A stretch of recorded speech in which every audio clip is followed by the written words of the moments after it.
YouTube, what's going on? It's Juan Gotti here with yet another Washington Commanders live stream. And in today's live stream, I have a very, very special guest for the debut episode of In Between Enemy Lines. And the first person on the episode is none other than King Dingbat himself, Philly500 from the Philadelphia Eagles. How's it going, my man?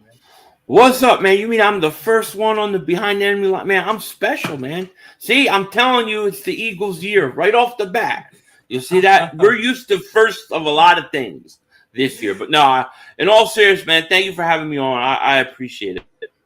Yeah, man, you're the very first person I thought of when it came to Between the Enemy Lines.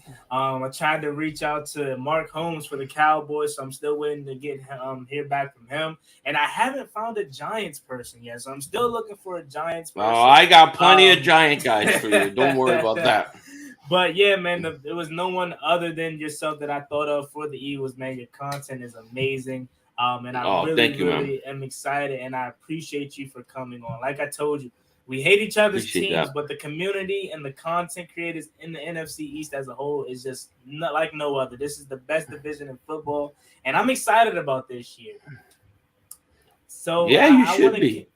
I want to kick it off by you should be. You have a name now. Oh, okay. You guys actually have a name now. So, not a good name, but you guys have a name now. We're gonna start like, you know what? For me personally, though, you know what?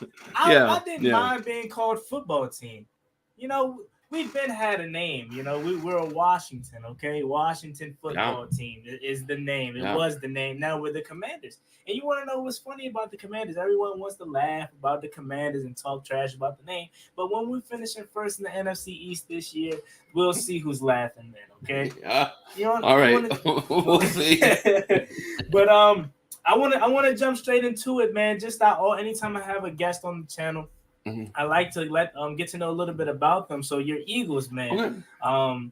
I want to know the worst moment, and you live stream the games and you see the emotions for yourselves up and down in and throughout your whole entire fandom of being an Eagles fan. Every game you could remember. What has been the worst moment as an Eagles fan that just ripped your heart out and it just made you really, really upset? And I mean, we should know the best moment, but I'll let you explain that also.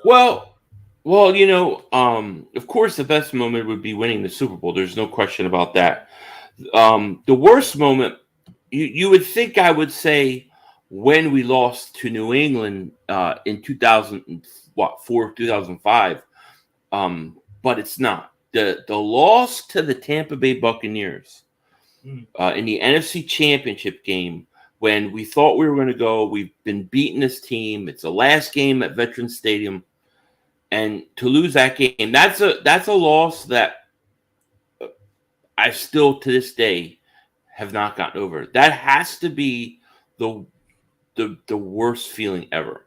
That is definitely the one, I would say. You mind taking us, for the people that doesn't know, that may be a little too young to remember what happened during that game? Yeah, take us through the that. Eagles. So the Eagles had the NFC Championship game at home versus the Tampa Bay Buccaneers. So they were there the year before versus the Rams. They were St. Louis Rams at the time, and the Eagles got back to the NFC Championship game, and they were going to play the Tampa Bay Buccaneers. Now this is in Philly. It's cold. The vet was very intimidating, and the Eagles had beaten Tampa Bay all the time, and Tampa had like the worst record in the league when it came to a warm temperature team coming to the Northeast in the cold in January and playing a team. Their record was horrible and it was really cold. It was like cold, and nobody thought we were going to lose that game.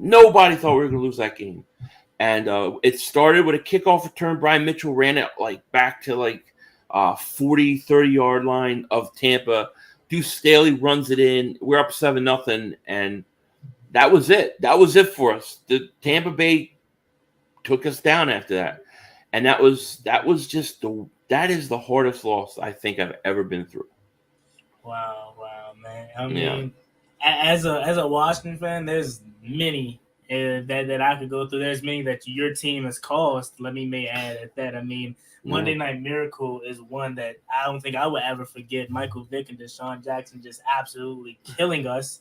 That was Albert fantastic. Hainsworth just laying there on the field, not playing no type of defense. So that's one. But it's interesting. And shout out to my man Rio Robinson. He said, "What's up, Juan? What's up to my twin brother Philly? What's up, Rio? What's up, Rio? Jr." Rio. Yeah, like I said though, there's many that I could think of.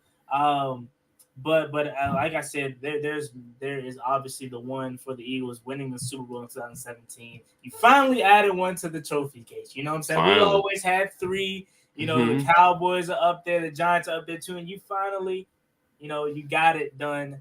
And a lot of people would like to say that was kind of the downfall of Carson Wentz because he felt like he should have been the one to lead the team and win the Super Bowl and stuff like that. And we all know how that transpired. But again, you took us through your worst moment. You took us back to that. Take us back to your best moment, man. When the Eagles won the Super Bowl, when you just seen that minute going down, explain that whole emotion for you. Oh my gosh, that Super Bowl it's got to be the greatest moment because we were a team that was really good during the year. We were the best team probably in the league at that point that year. Then Carson goes down. Now when Carson goes down, most people thought we were done. They said, there's no way that they're going to win a Super Bowl with Nick Foles, whatever. I thought we could get there. I didn't think we could win, but to go into the Super Bowl versus Tom Brady, the GOAT. And then watch a backup quarterback outduel him. I mean, both those guys were throwing tons of yards. I think Tom Brady had over 500 yards throwing against us in that game. And still to win the way that they won, with the Philly special and everything that went down, Brandon Graham to get a fumble late in that game to the lead. I just think that has to be the best moment. And the only way I could describe it for those that haven't won Super Bowl, I didn't sleep for about 4 days because I was afraid if I fell asleep that I was going to wake up and it was all a dream. And I literally stayed up for like 4 days. I was a complete zombie. But yeah, it was a great moment, definitely. I'm sure it's worth it though, and I hope to one day experience something like that. And trust me, I won't sleep for 4 days too. But again, I'm sure it was worth it, But I remember your Washington. I remember you guys winning 3 Super Bowls. Oh well, or at least 2 that I can remember. Of course, that was horrible. Oh, that was horrible. I'm young, man. So, of course, I don't remember any of them. They always talk about the glory days. One day we'll get back to that. We'll own the Eagles, man. Trust me, we'll own this division and we'll win another Super Bowl, and I will finally get to experience it, okay?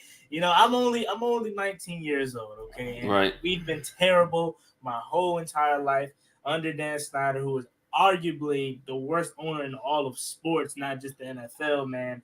And it's just been tough being a Washington fan. But Ron Rivera, let's now transition. And like I said, I always like to learn about, the opposing team and let my guests get their experience out there. Now let's transition to present day. Ron Rivera is in town. Your old buddy Carson Wentz we traded for. Yep. I really want to know, Philly, like, are you the part of the Eagles fan base that's just straight up hating on Carson Wentz, saying he's trash, he's never going to be good again? No. What is your honest opinion on Carson Wentz to Washington? Listen, I was a big Carson backer. I gave him the greatest nickname in all sports, the North Dakota Assassin. All right, I used to call him that. I don't hate on Carson. I don't like how things ended. I have a little sour taste in my mouth because I feel like he bailed on us. But I know what Carson Wentz is capable of. I've seen it. I mean, the thing you guys will have to get used to with Carson is you're going to see plays and you're like, wow, how did he just do that? Or how did he make that throw? I don't know if you remember in 2019, he made a throw versus you guys rolling out to Miles Sanders. I don't know how he made that throw. Yeah, like he does things that will wow you. Okay. And he will, and he'll do it, and you'll be like, it'll be out of nowhere. And then he does things that you want to punch your TV. because, you know, he'll start missing throws. He holds the ball too long. So, like, it just really depends what Carson Wentz you're getting. If you get the 2017 Carson Wentz, I would even say the second half of the 2019 Carson Wentz. You guys will do damage because that's a pretty good Carson. But the tendencies with Carson is he's inconsistent. He had one really bad year of interceptions, but most of the time he'll have 7 or 8 interceptions, but he always has a bunch of fumbles and just really frustrating plays at the worst time.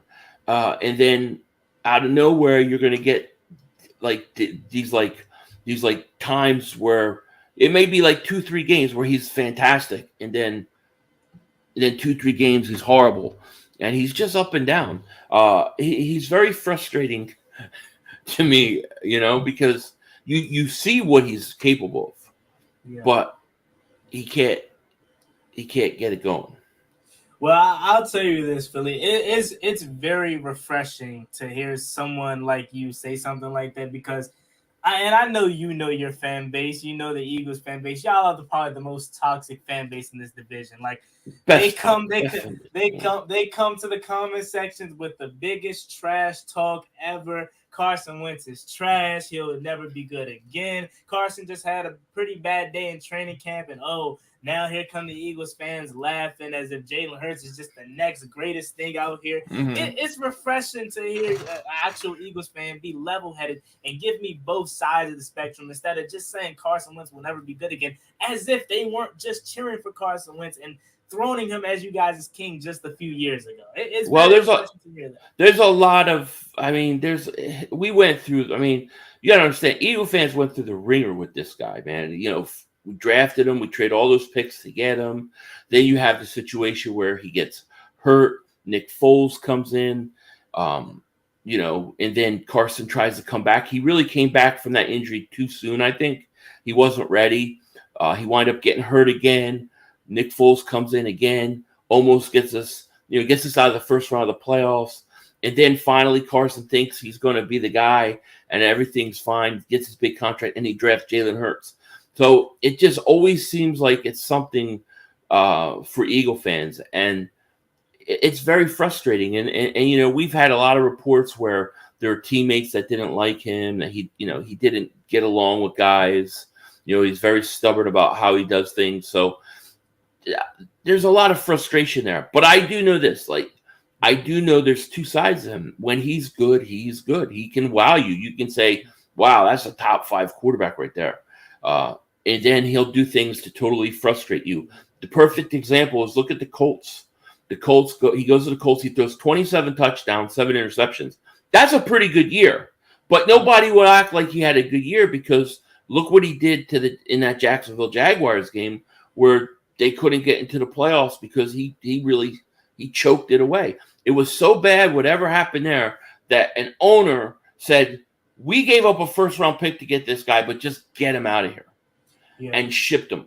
So there are things with Carson that you guys will find out. When Carson's good, he's good. When he's bad, he's very frustrating. Yeah. Well, I want to address that Colts game, because that's, I think, like a misconception a lot of people have. When you go back and watch the Jaguars versus Colts game, the final game if they won, they go to the playoffs. Yes, Carson Wentz was not good, and he wasn't good down the stretch of that season, honestly. But it wasn't just him. The whole Colts team was bad, especially in that Jaguars game. The defense wasn't good. Carson wasn't good himself. But that's one thing that a lot of people that I don't like is that they're just putting it solely on Wentz as if he was just the only issue. And that's what I think Jim Irsay and all Colts fans are doing. They're using him as a scapegoat to say it was only him. Well, and a quarterback's always going to get more credit or more blame for something. But, the fact that the owner did what he did, they blamed the Colts blamed him. So of course, if the team is going to blame him, of course the fans are going to blame him too. But that doesn't mean he can't play. 27 touchdowns, 7 interceptions isn't bad. It's not a bad year. Well, I tell you this: if Carson is 27-7 with us, we're going to the playoffs. You might. We're going to the playoffs. But I want to touch back on that. You talked about the owner being hard on Wentz. Jim Irsay just didn't like Wentz in general, just because he didn't want to get vaccinated. So it was kind of pretty easy for him to see him not want to get vaccinated. I already like him for that, and then him have a performance like he did down the stretch of the season. So it was a pretty easy decision. And then after the trade and after the season, he still comes out and bad mouths Wentz. And again, I'm not saying Carson Wentz is an angel, but again, I feel like you said, it's always two sides to a story. Now, I want to transition into your Eagles. Let's talk about your Eagles. Give us some insight on your Eagles. So it's training camp, okay? And Jalen Hurts. Let's talk about Hurts. How are you currently feeling about Jalen Hurts, honestly?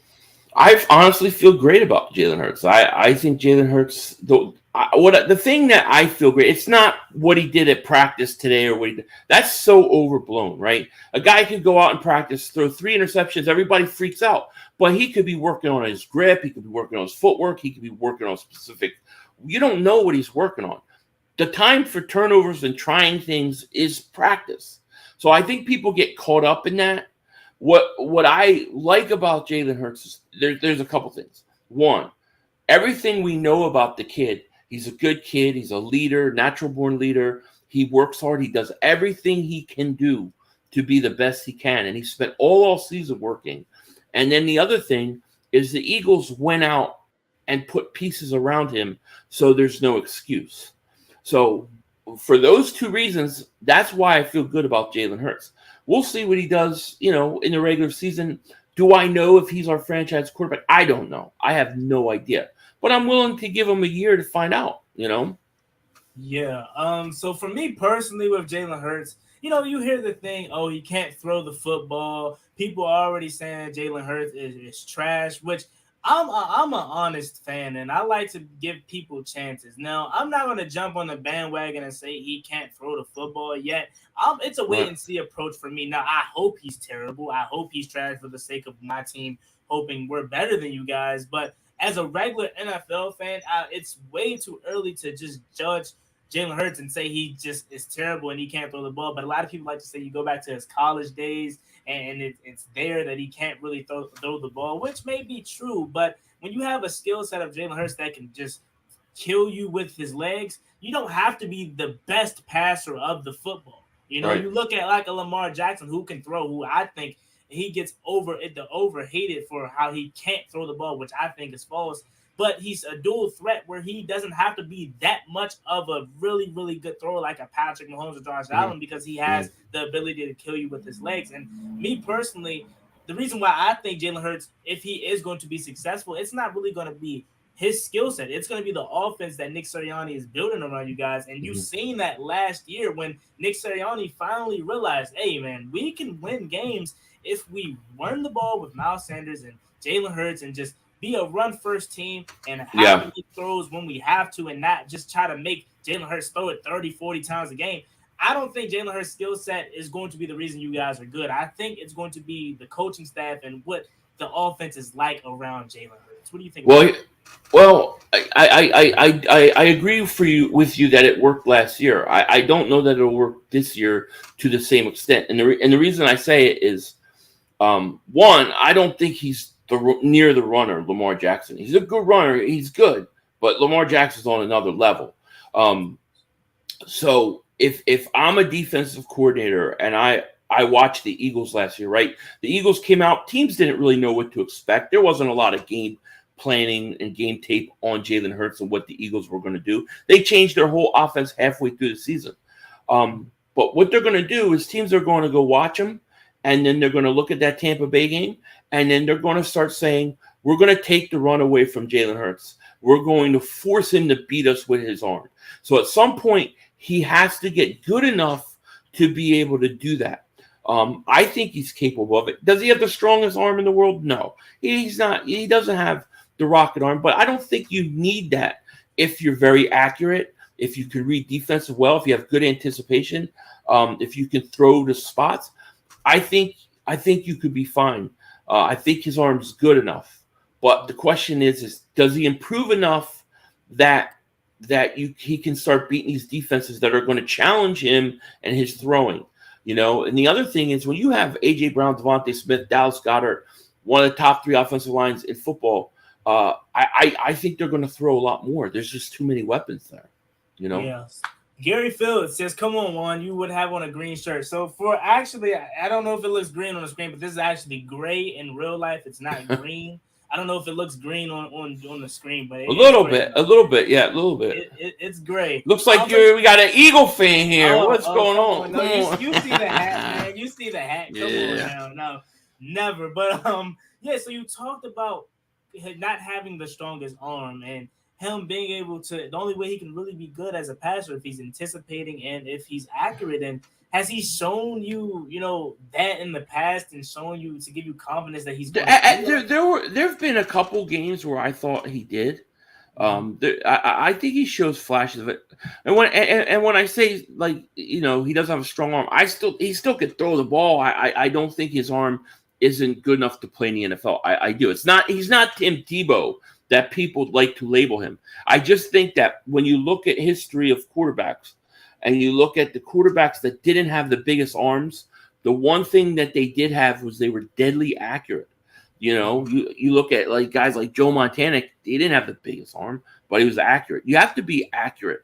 And I think that's where, if he can be and he can do those things, then the Eagles will sign him to an extension. There were times last year where he would go back to pass, he'd look his first read, as soon as it's not there, he'd bail and roll to his right. About halfway during the season, we played the Chargers. I remember the second half, he started standing in there and started making some throws.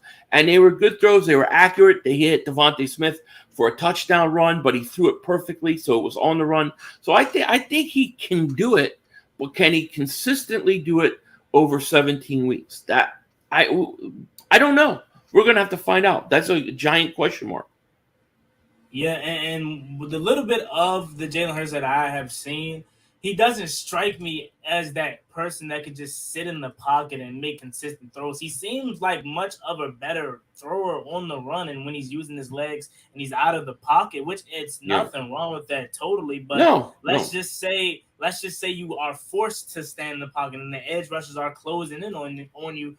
Is Jalen Hurts going to be able to deliver those balls? We're yet to see. And again, I love you for your opinion on that, man, because like I said, so many Eagles fans that's already crowning this guy the best quarterback in the division, better than Carson Wentz. Jalen Hurts is just this. So it's refreshing to hear a level-headed Eagles fan to give his honest opinion. I never get that. Usually they tell me I'm a homer. I'm biased. But I want to answer that one question.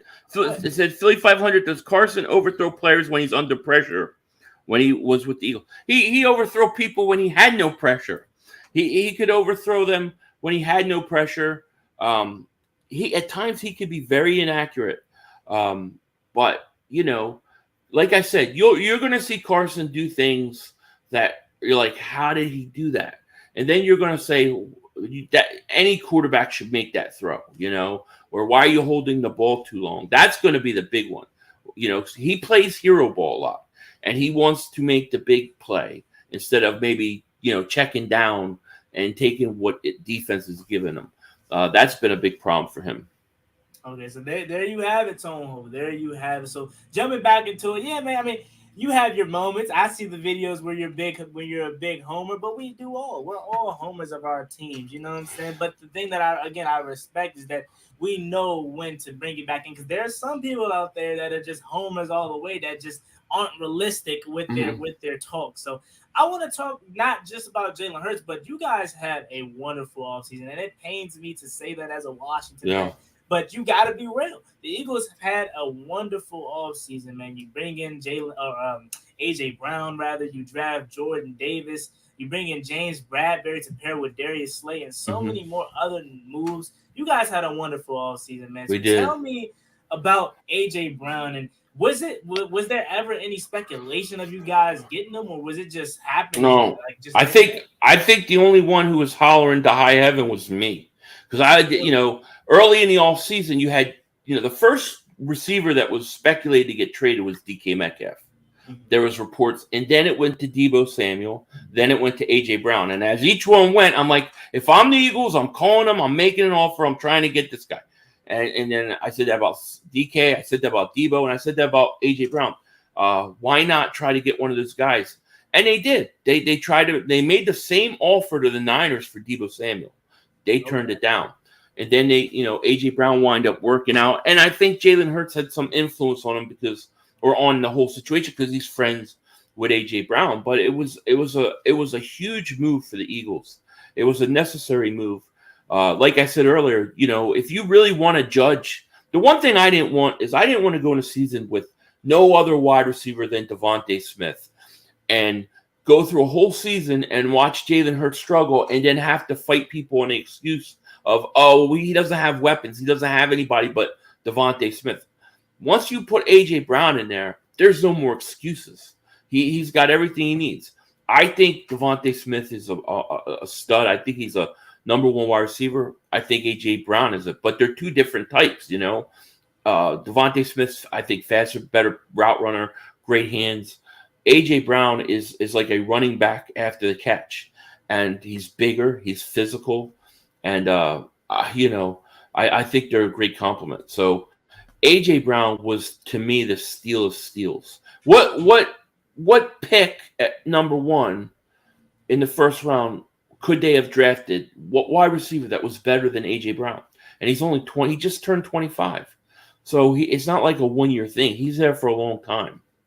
Yeah. And again, like I said, well, obviously we don't know what receivers can possibly be better than A.J. Brown. Now, it's going to be interesting to see how he transitions from the likes of a Ryan Tannehill and from an offense where he wasn't the best player on that team, where Derrick Henry was the featured player, and it kind of made it easier for him to be so dominant because you have a running game like a Derrick Henry now, and you're not going to a team that has a Derrick Henry. So it's going to be interesting to see because the competition is going to be higher. He's going to get a lot of more attention on him, and obviously we know Devonta Smith and Quez Watkins and all those guys are really solid pieces, but now he's the guy. So it's going to be interesting to see how he matches up against all of these cornerbacks that he's facing this year. He's also going to get a lot more attempts. Like when you're in Tennessee, you're limited to how many passes you're going to get because they're so run heavy. So he's going to get a lot more attempts, but also remember he is going to open up everything for Devontae Smith and Dallas Goedert. Devontae Smith's going to be going up against second cornerbacks, not number ones. So that whole offense should open up dramatically with the addition of A.J. Brown. Yeah, and also I want to talk about, the other part of the receiving core. Jalen Reagor is a guy that, do you think this is his last straw? How do you feel about Jalen Reagor, man? Because I think the guy is terrible. I think he's trash, man. I think, and at times watching you guys play, it's just like, dude, we've given you so many opportunities to show what you can do coming out of TCU, man, and he just doesn't seem like he gets it. So how are you feeling with Jalen Reagor? They talking about this could be the year he finally gets it? Like, is it over for him? Well, I as of right now, I have to say that he's trash. He stinks. Last season I saw he was not good. Now he's making a lot of noise at training camp. There's a lot of talk about how good he looks and all this stuff. I believe it's a setup.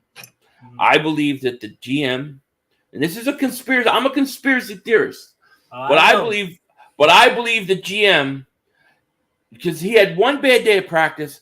One of the reporters said something. He commented and tweeted a response back, then later deleted it.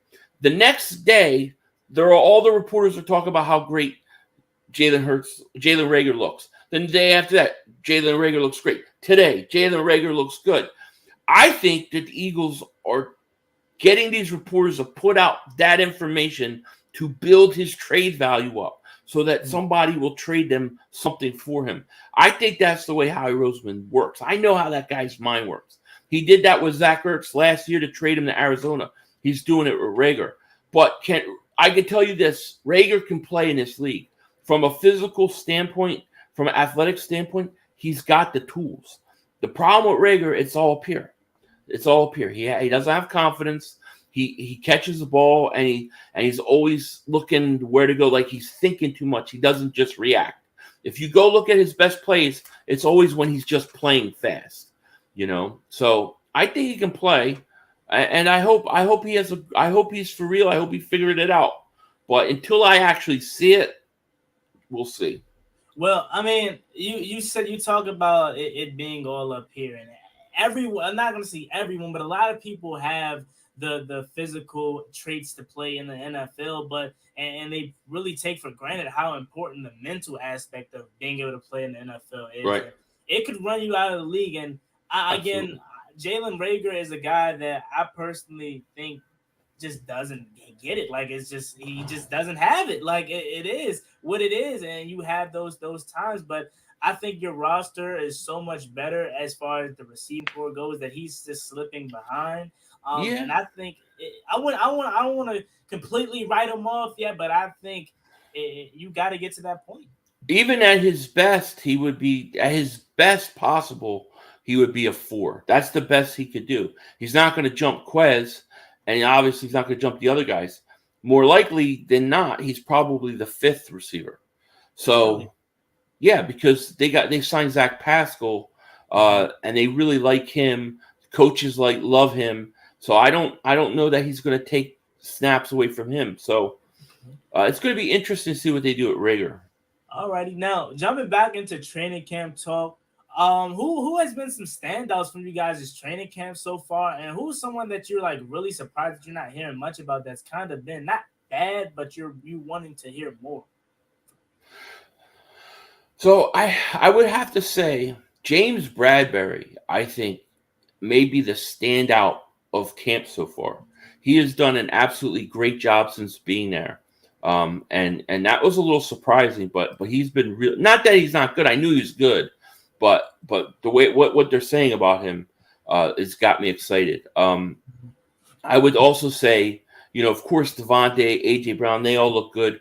Jordan Davis, the rookie we drafted, every day it's getting more apparent that he's going to dominate. Like he's dominating already in what he's doing, and he's such a big athletic guy. We're hearing a lot of good things about him. We're hearing a lot of good things about Jalen Reagor. We've heard a lot of good things about Jalen Reagor. So, TJ Edwards is another guy we're hearing a lot of good things about. Marcus Epps, safety. There's some guys that we're hearing some good things about. As far as who I would like to hear more from, I was really hoping.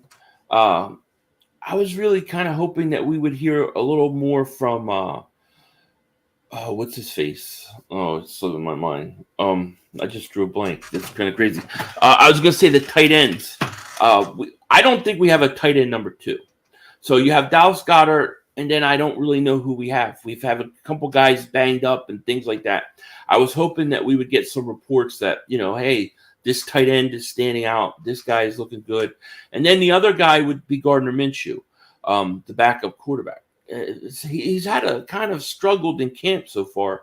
And I was hoping that he would look good so that, maybe we could trade him down the road. So I would say those 2 guys. Okay, yeah. And jumping back into it, your tight end room. Let's first start there, and then we'll transition into Gardner Minshew.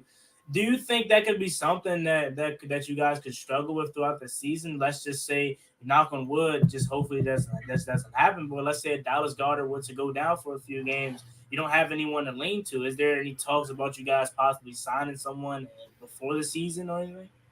No, there's no real talks about it, but it's something that I've brought up a few times that I think if I could do it, I would.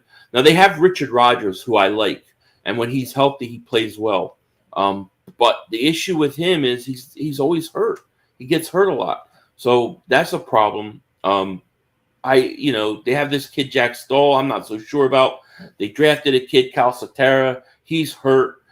Tyree Jackson, a guy I really like, but he's coming back from ACL. So it's a position I think they got to definitely consider trying to get another tight end in there. Dallas Goedert is fine, but you need somebody else. Yeah, I definitely think, having multiple tight ends, I think we're kind of like vice versa in that situation. Because yes, our tight end one and Logan Thomas is dealing with a torn ACL right now, and he might not be ready for the start of the season. But we have guys like John Bates and Cole Turner, who's a rookie that we drafted this past year, that we have tight ends for days, and we even have some guys on the practice squad that can possibly make this roster. And now you talked about Gardner Minshew being another disappointment. For the simple fact that you may have wanted to trade him. And the same question I'm going to ask for that position: is there any like backup quarterback competition going on, or is it solely just going to be Hurts and Minshew? It's going to be Hurts and Minshew. They got Carson Strong, they undrafted free agent, and I think the plan with that guy is develop him and then hope that next year he's good enough to be the backup. That would be the hope, but Minshew would be the guy, and some of the whole thing with Minshew may be that he kind of wanted out. He wanted to be traded in somewhere where he could start, so that could be playing a little bit of a factor. But I mean, I think Minshew's a decent backup. He can win you a few games if you need it. But yeah, I think he had a good day today. But before that, it's been kind of rough, and I was hoping to hear a little more about him. But then again, like I said, you can't get too overwhelmed with it because it is practice. They're not in full pads. They've only been in full pads one day, so I don't know how much you can take out of that. Well, who knows, Philly? You may be prepared to have Gardner Minshew as your starting quarterback at some point, man. At some point, he may get out there, and he may have to stay and be the quarterback one for you because Jalen Hurts may be trash ultimately, may get benched. I'm just saying. I'm just putting it out there that you may be prepared to see some Gardner. I think it's more likely that Carson Wentz would get benched before Jalen Hurts. Oh wow, no, I don't think so. I don't think so. I think, and the reason I say it is because if the Eagles are losing with Jalen Hurts, they're going to just let him lose out. They're going to let him lose out, and then they're going to draft a quarterback. They got 2 first-round picks next year. There's to me, you don't put Minshew in, you just lose out. So I think no matter what, Hurts is staying in there unless he's hurt. I think the same for us though, and the reason why I say that is because this is a all-in year for us. If we're trying to figure out if Carson Wentz is the guy or not. If he's the guy, we go forward with him. If he's not the guy and he's been trash, let him play out the season and we get a top pick to get us a quarterback this year. So the same thing you're saying for the Eagles, I'm going to say for my team. I don't think there's no reason to put Taylor Heinicke in there unless you're trying to get a playoff spot. And if that's the case, you might as well just go with Wentz. So the same thing you're saying for your Eagles, I think is the same conversation. Okay. For Washington. Okay. Now, let's get into the defensive side of the things. So you guys, like I said, added a few pieces on that defensive side of the ball. And for us personally, that was supposed to be our strong suit. And we had a ton of injuries last year. But we're going to start with the Eagles, man. You guys drafted Jordan Davis. How has he been for you in training camp? I know you talked a lot about Jordan Davis, man. Fantastic. He's been fantastic. He's fantastic. Some of the things they said that he does, the strength, the speed, the athleticism. He came in. He's lighter. He's not. He got drafted at 340. He's about 330, maybe 325. He's in shape and he's ready to go. He's already getting first team snaps. And every day you hear, one way or the other, Jordan Davis wowed them. So far, so good with him. It's perfect. Now, what is that defensive line looking like as a whole? I know you guys have Sweat on there, and I know you have old Fletcher Cox, I want to say, right? You still have Fletcher Cox over there. Yeah. What is that defensive line looking like, and how is your confidence with them as a whole? Oh, I think they're going to be pretty good. I think they're going to be pretty good. You got to remember, we got Hassan Reddick in free agency. He's a double-digit sack guy the last 2 years. So he'll be like a 3-4 linebacker edge rusher, and they're going to be like they're going to be giving teams a lot of different looks. They're going to be playing 4-3, 3-4, 3-3-5. They're going to mix it up, and they kind of got the personnel to do it. They didn't have that last year.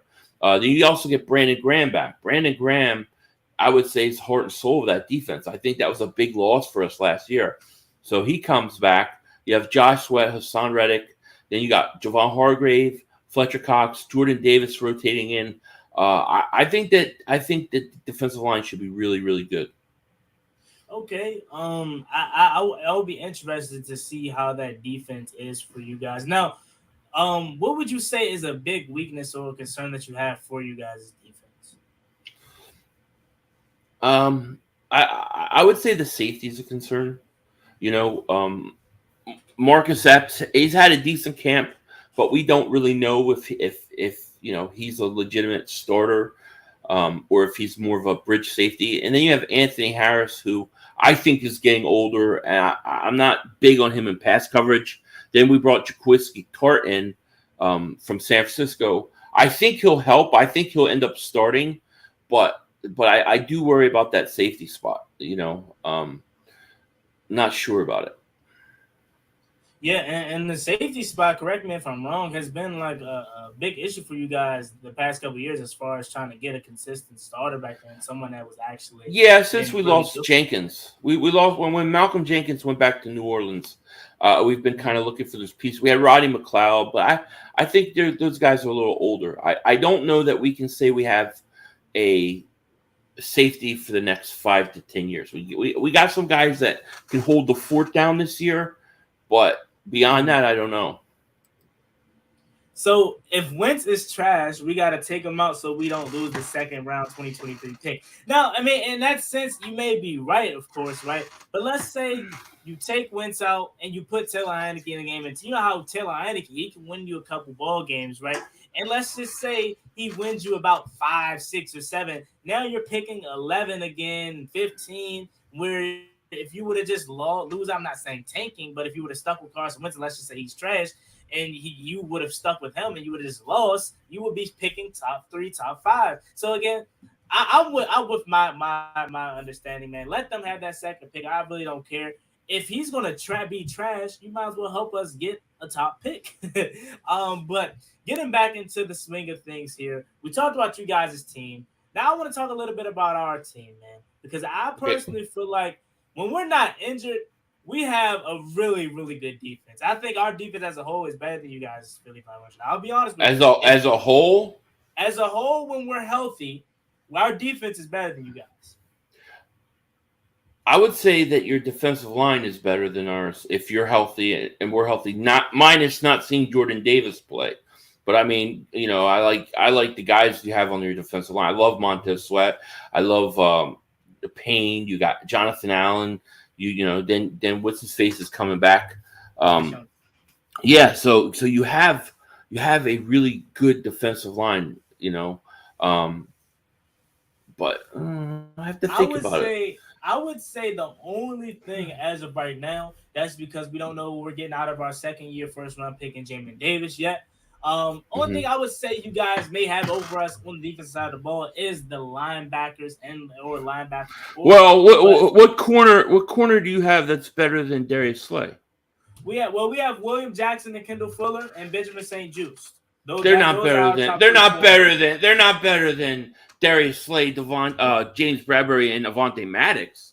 Well, you're talking about you just brought up, you know, Darius Slay by himself, but as a whole group, you got possibly 2 Pro Bowlers on there. Avonte Maddox is borderline Pro Bowl in the slot. Darius Slay was one of the better corners.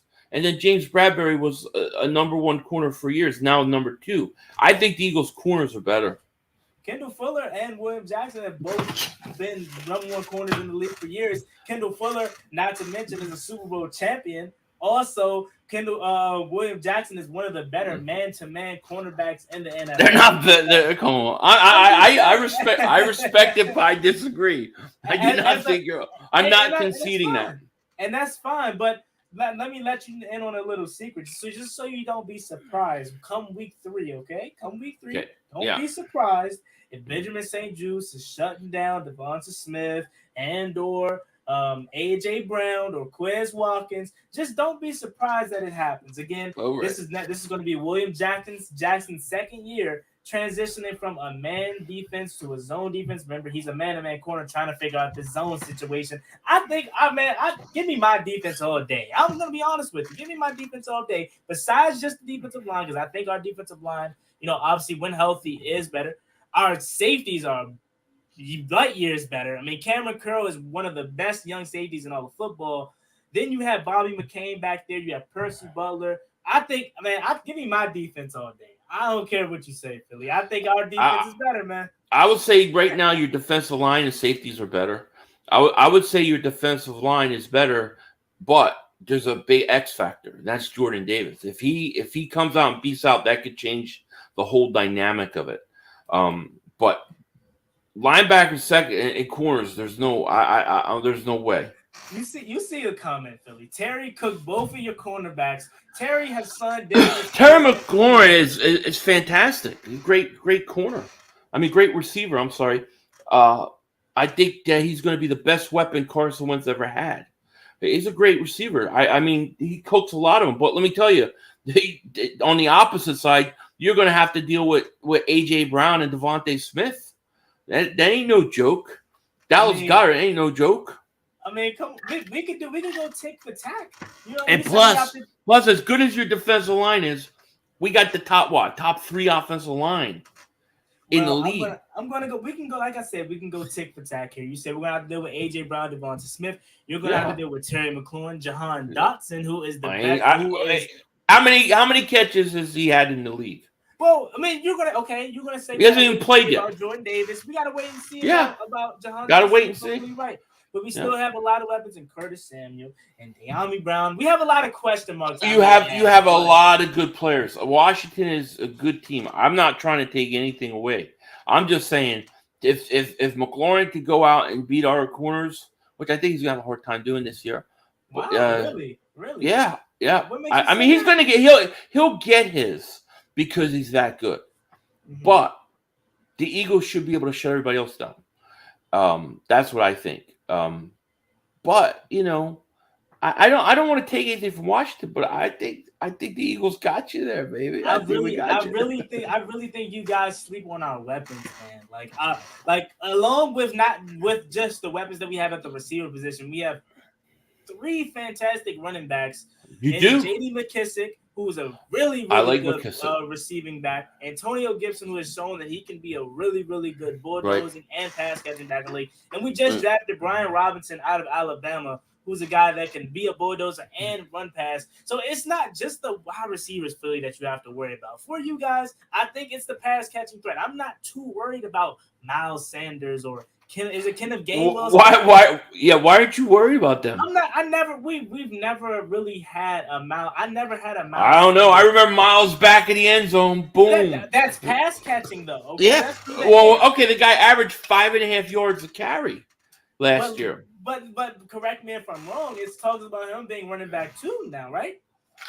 Or is that just a little? I think there's certain people that want that. I don't believe that for a second. My thing is with Miles Sanders though, right? He has to stay healthy for me, for one. Yeah, I agree. He has to stay healthy. I agree. 2, your coaching staff has to give him the ball. They have to give him the ball. They have to give him the ball. Make him the run. Like I said, once you guys transition from, trying to run some other kind of offense into making Miles Sanders the direct, I wouldn't say part of the offense, but running it through him, basically, that's when you guys succeeded the most. But again, I'm not worried about Miles Sanders. I think you should fear Antonio Gibson, J.D. McKissick, and Brian Robinson more than that. I worry about Gibson. I think he's a fantastic running back. He was one of the guys that I wanted out of the draft. I like him. I like McLaurin. I like those guys. I think they're good. I think Washington is good. Like I've said all along, all season, the biggest threat to the Eagles is not Dallas, it's Washington. I stand by that. But if we're going to go tit for tat, player for player, as many weapons as you can throw out, so can we. Really? Like I said, I understand you guys have some weapons, but if we're looking at the team as a whole, and we can even throw in coaching staff, I think you have to give Washington the edge right now. And let me answer again for the new people that's in here. Guys, I'm sorry. This isn't green, okay? I know it looks green, and Philly keeps saying I'm an Eagles fan now, but I know it looks green, but it's gray. Trust me, it's gray, man. It's gray. I would never get on here wearing no green, man. I promise you. But no, getting back to it. As a whole, and throwing coaching staff, I think our team is better. we both have question marks at the quarterback position, but since Carson Wentz has shown what he can do in the past, and I know I'm going to use the past as an example compared to what Jalen Hurts has shown, you even have to say we have the better quarterback situation right now. So again, as a whole, I think our team headed into this year you have to say it's better than you guys. When you take, I think it's fair. I think it's fair if you rank the quarterbacks in the division. I would rank it Dak, Carson, Jalen Hurts, and then Daniel Jones. But that's if you're ranking it before the season. Once the season starts, it's a totally different thing because I don't know how much Jalen Hurts is going to improve. That's where the Eagles. That's where our hope lies. No matter what, at the end of the day, Jalen Hurts has got to go out and be the guy. I don't care how many weapons you have. If he's not better throwing the ball, it's going to be a problem. So I agree with that 100%. But if everything goes according to plan and he's able to do it, I don't know many teams that have the kind of weapons that the Eagles have. Not to mention they have a top 3 offensive line in football. And that's big time. Well, I mean, I'll give you guys the offensive line. Okay, you guys been having a very, very good veteran offensive line for a while. And is this going to be Jason Kelce's last year, or is he probably? How is that hanging? Didn't you guys draft his replacement? Cam Jurgens. We drafted Cam Jurgens. He's kind of learning under Kelce. Kelce probably is going to retire, but he's still one of the top centers in all of football. Of course, for sure. So as long as he's healthy, as long as he's playing, as long as those guys stay healthy, I mean, I think our offensive line is going to be good. That's why you can run Miles and you can run Gainwell because there's giant holes to run behind. That's why that's the great neutralizer against your defensive line, I feel. Yeah. So we'll see. This is going to be a great matchup because I do think Washington is good. And I do think they're the Eagles' biggest threat. I think Dallas took a bunch of steps back. Yeah. The Cowboy fans think I'm joking when I say this, or I'm just trolling. Because I do. I do troll them, and I do exaggerate things at times to make them frustrated. But the truth is if you look at the amount of offensive weapons that Dallas Cowboys lost, including guys off their offensive line, I don't think Washington is as good as they were not Washington, Dallas. I don't think they're as good as they were last year. I think the Eagles are much improved. Washington getting healthy on defense, especially your defensive line, and then getting Carson Wentz. I think the division is going to be a battle between Washington and Philly. And I actually have a splitting this season. Really? Okay. And I switched the shirt because people just thinks it's green for some reason, even though it's gray. But again, shout out to DeAndre Taylor. He said it. I said at the top of the show, man. The honesty. I'm a little surprised because I watch your content all the time. You seem much more of a homer on the videos and stuff like that. But I get excited about things. I get excited about things. Like I talk about the team. I always look at things in terms of a glass is half full. I always look at I always look at the ceiling. I don't focus too much on worst case scenarios. I try to focus on best case scenarios. That's just kind of my personality, Mm-hmm. So, DeAndre Taylor, I appreciate the super chat. He says they're always sleeping on us, Juan. It's all good. I'm telling you, man. Our team from quarterback to the last position group on the team, even the coaching staff, it's good, man. We have a chance to make some real noise with how I wouldn't say how easy it is, but how the schedule's lined up for us. It's all what we're going to get from Carson Wentz. And that's how I kind of feel about the Eagles, man. The Eagles team as a whole is really, really good. But what are you going to get from Jalen Hurts? That's still yet to be answered. That's why you can't really put a really good record prediction on because you don't know what you're going to get from Jalen Hurts. Now, with us, we can talk about we don't know what we're going to get from Carson Wentz. That's true. But at least we have some type of, I wouldn't say film, but something to hopefully lean on because just last year, it was 27-7. And in 2017, 2019, he was really good. And was it 2019, I think, is the year that impressed me the most, is he carried a terrible, and remind me if I'm wrong here, a terrible receiving core to the playoffs. Was Travis Fulgham a part of that team or something like that? Some 2019 wide receiving core. I think really bad. He carried that team, and this is why I say I thought that was that second half of the year. I thought he really was starting to come into form. I don't think we had a receiver over 500 yards or something like ridiculous like that that year, and he carried us like the final 6 games of the season. The problem for Carson was that he went into the playoffs, he got a concussion. And after that concussion, he was not the same. And I don't know that he's been the same since that concussion. And it was a cheap shot, by the way. It was a dirty shot. Mm-hmm, yeah, and I'm going to go on and say, and I always say that. I always say if he never got hurt, if Jadeveon Clowney never, injured him, I think you guys going to win that game because that was a low-scoring game. Man. Yeah, I think we win it too. Yeah, it was like 17-9, I believe. Well, right? he was playing so good leading into that game. I think so. I think we had a chance. But no, go ahead. No, that's fine. Go ahead and finish what you were saying. I was just gonna say it's the thing. Carson is a great unknown. I'm telling you, you could get the first 3 weeks of the season, he's fantastic. The next 3 weeks, he's absolutely horrible.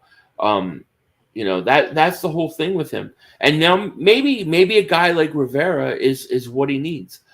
Somebody that ain't afraid to tell him like it is. Maybe that's what he needs.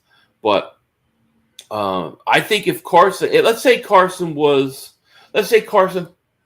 more like 2017 Carson.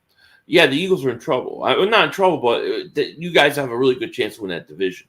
It's all about Carson. Right. You said it right. If Carson is 2017, if he's 2017, if he's playing MVP candidate, I think it's going to be tough because I think you got a lot of good pieces. But that's not my expectations for him. My expectations are for him to be up and down, and then in big moments screw it up for you.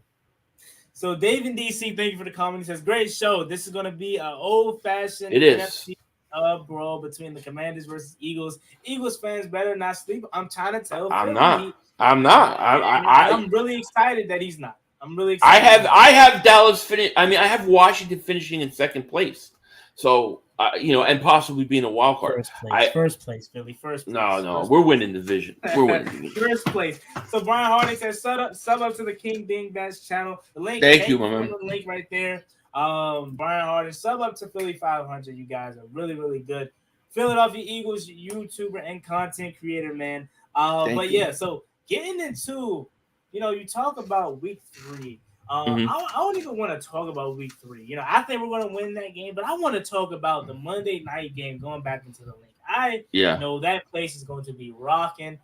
Carson Wentz is probably going to get booed out of his drawers, man. It's going to be a crazy time for Carson Wentz in his return back to Philly. That's Monday night, right? Yeah, Monday night. Philly. You remember a game called the Body Bag Game? Yeah, I remember that game. Get ready for Body Bag Game number 2. You think so? Because I think that's not a good spot for you guys. On Monday night at the link, Carson Wentz returning.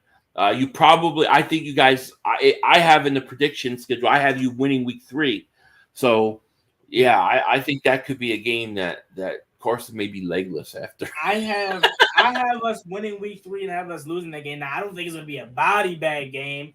I just think you're going to get the better of us. I think we're going to be riding in high into that game. You're just going to beat us. I don't know about a body bag game. Philly. I don't think Carson Wentz I don't think he's going to end up legless after that game. I think we're going to walk out just fine. I think we're going to walk out just fine. We'll see. We will see. Now, I want to talk a little bit about the coaching staffs now. We talked about offense. We talked about defense for both teams. Mm-hmm. How do you feel about we'll actually do it an opposite way. I was going to start with the head coach, but I want to start with Jonathan Gannon. How do you feel about Jonathan Gannon headed into isn't it year 2? Wasn't he a part of the Nick Sirianni coaching staff? Yeah, he's year 2. How do you feel about Jonathan Gannon, man? Because there's a lot of Eagles fans. I want to go back to last year. I don't know if it's changed. A lot of Eagles fans did not like Jonathan Gannon. If I had to say if I had to make a list of my number one concern going this season, it's Jonathan Gannon. I am totally worried about this guy because what we saw last year defensively was a guy who who, he tried to run a lot of multiple schemes. He'd run 4-3, then he'd run 3-4, and he was doing things that he didn't have the personnel to do.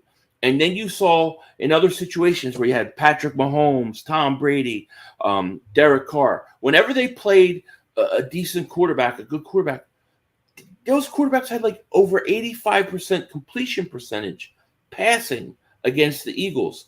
And he didn't do anything about it. And I'm like thinking, listen, this guy's 15 of 18 the first half. You got to start blitzing him or something. And he wouldn't do it. Hopefully that will change with the personnel that we have now. But he's my number one concern going into the season.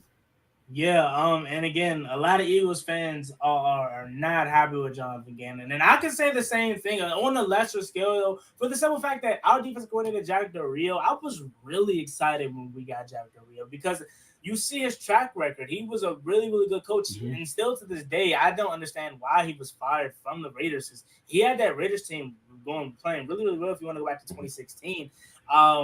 But the reason why I'm disappointed with Jack Del Rio is the expectations that we have from him. He just hasn't lived up to it. I mean, last year it just seemed like he was less aggressive. He just didn't seem like the Jack Del Rio from 2020 who was, letting it rip. And you seen it single-handedly first week of the season killing Carson Wentz.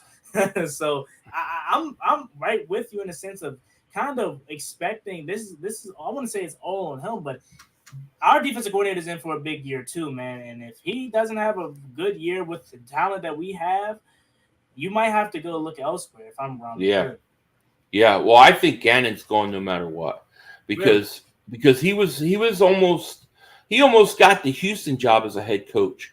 He was a hot name as a head coach. So if he's really good next year, somebody's going to hire him as a coach. If he's really bad, he's going to get fired. So I expect him to be there 1 year. The one thing I'll say to you about Jack Del Rio is you got to remember, you guys had a ton of injuries on that defensive side of the ball, especially that line. So it really probably limited a lot of the things he could do. Trust me, man, that's an excuse for me. Because if that was the case, you would have started to see it happen once the injuries came about. Mm-hmm. He was just from the start, from week 1 versus the Chargers up into the last game of the season, he just didn't seem like himself. He just didn't seem really like that aggressive Jack Del Rio nature. It was just plays where it's like, okay, man, when are you going to switch it up? When are you going to – okay, it's 3rd and 15. When are you going to go ahead and get after the quarterback? Why are we sitting in this soft zone? Why is our cornerbacks playing 15 yards off the ball? Like, it's stuff like that where, as fans, it really frustrates you. So I'm right with you with our sense, man. This is a big year for our defensive coordinators. Now, moving on, because I believe Nick Sirianni is you guys' offensive coordinator, right? He calls the head plays. Coach.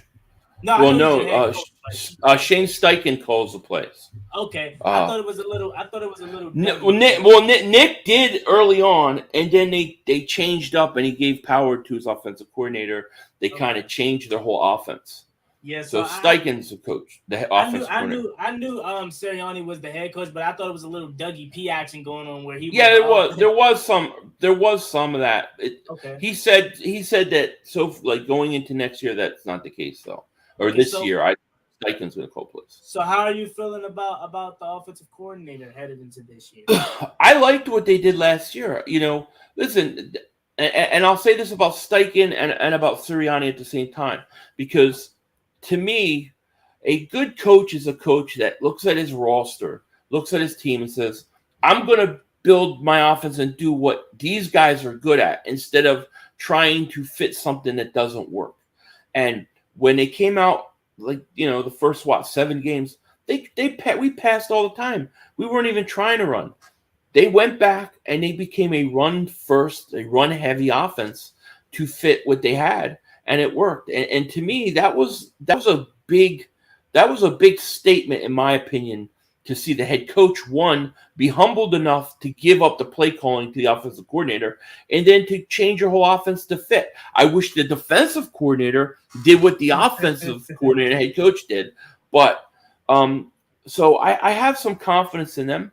Now the question is going to be, are they going to be able to get guys to run good enough routes, get open, all those kind of things? I still think they have some stuff to prove, though, Yeah.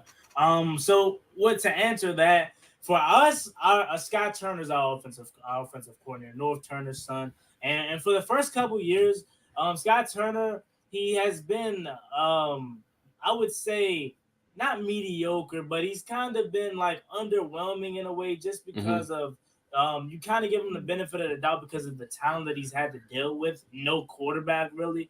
But there is times where Scott Turner gets into this mode where he just doesn't know awareness. He doesn't know the game situation. That's my biggest issue with Scott Turner. Is his situational awareness is just always seeming off. And now this is the first year that excuse of not having a quarterback dealing with. I mean, this guy first 2 years dealt with Taylor Heineke, may God rest his soul, Dwayne Haskins, Ryan Fitzpatrick, one-legged Alex Smith, and the list goes on for how many quarterbacks we've had. This is the first year that Scott Turner has no excuse from me. He has to go out there and perform and show that he can call plays, because you now have a really, really, I would say, for our standards at least, because we haven't had a good quarterback since Kirk Cousins, that's a really good NFL quarterback, quality quarterback, and Carson Wentz. This is the first year where you have to show what you can be as a play caller and use our talent, because we have so much of it. And as a lot of people want to point out, this is the most talented roster Carson Wentz has had. Not just talented receiver in terms of playing by himself, but talented roster as a whole on the offense side of the ball. Yeah. This is the most talented one he's had ever since entering the league. So Scott Turner has a really, really big chip on his shoulder. He has a really big target on his back from Washington fans, because he has to prove that he can get it done. And now, last but not least, you already talked about a little bit about Nick Sirianni, but is there anything else you want to add about as far as your opinion on Nick Sirianni headed into year 2? No, I from what I've seen, I've liked. Pretty impressed so far. Now what I want to see is I want to see him be able to scheme guys open. I want to see them, I want to see them improve that passing game. And I don't want them to be 50-50 run pass. I don't want them to be run first team. I want them to be a pass first team, and I want to see if they can incorporate that now. So that's the thing I'm looking for. Okay. Now Xavier Hall says, "Walk it to him, Wentz." Wentz about to throw for 40-9, 5,000 yards, 13-3 record. Hey, book it, man. You sound like me. You sound like me 3 years ago. If that happens, man. Hey, look. If that happens, then you don't have Carson Wentz. You got the North Dakota assassin back. Oh, that's what I want. The North Dakota assassin. That's what he used to be. So I used to call him the North Dakota assassin, man. That's right. But we're now getting to the end of the show here, man. I appreciate you so much for coming on. Thank you.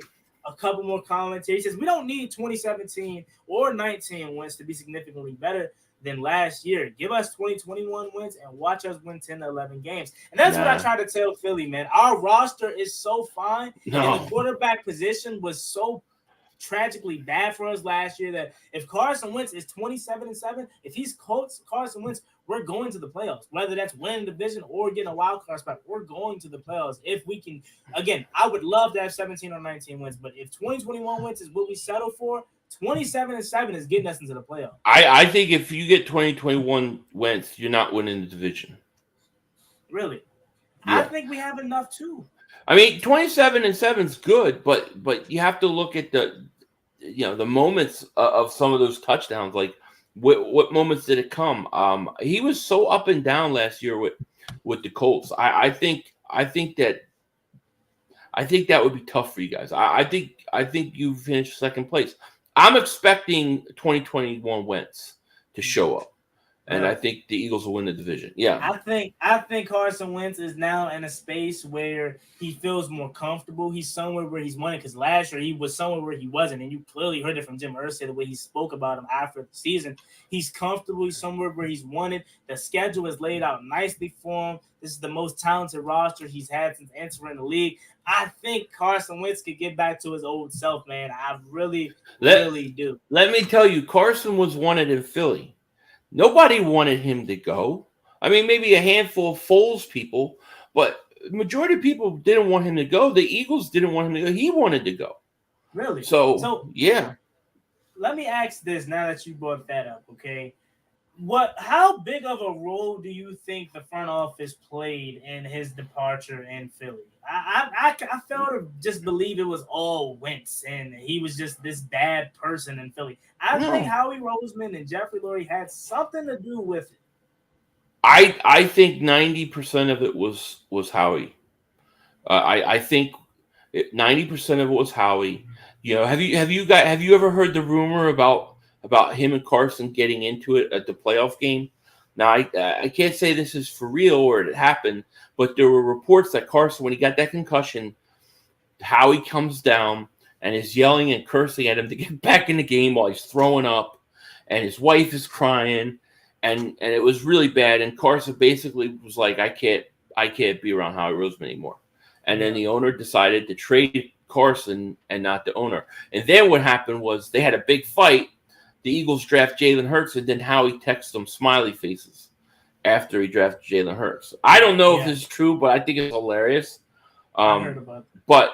But I think the issues. I think that when they drafted Jalen Hurts, I think that was the end of Carson, because how are you supposed to look behind you? Like I like Jalen Hurts, but I never will understand that pick. I think it was a dumb pick, not because of Jalen Hurts, but because you already have a quarterback. You have signed him to a big contract. Why are you not getting him help? Why are you drafting his backup? Now he's looking over his shoulder. He goes out, he had a horrible year, and I think that was the beginning of the end. I think it had a lot to do with the front office. Yeah. Yeah, so again, I love to hear that, because if you ask any other Eagles fan, they swear up and down it was just all Carson Wentz. So he wanted out. He requested a trade. The Eagles weren't going to trade it. He requested it. So, but I think they were fighting in the front office with him. Okay, so DeAndre Taylor, thank you so much for the super chat. He says Taylor Heineke threw like 3 game-killing picks, kneeled on 4th and goal, and couldn't throw past 40 yards. I'll take Wentz moments any day, Philly. Oh, I hear you. I hear you. I mean, and then you talk about it, before we get out of it quickly, to go over just quickly last year, man.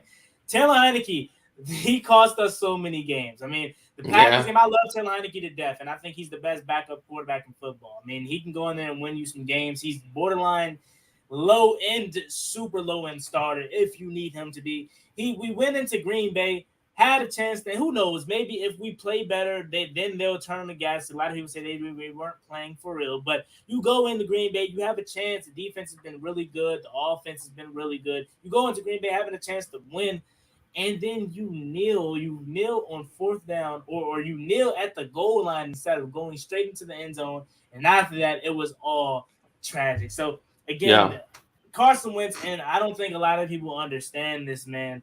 He makes a significant difference. I don't care if he's up and down, how a lot of people want to say. He makes a tremendous difference from Taylor Heineke, bro. Like, the guy, again, there's no way. He went 7-10 last year, okay? Mind you, if we didn't have a COVID outbreak, I think we beat the Eagles the first time, and we almost beat the Eagles the second time.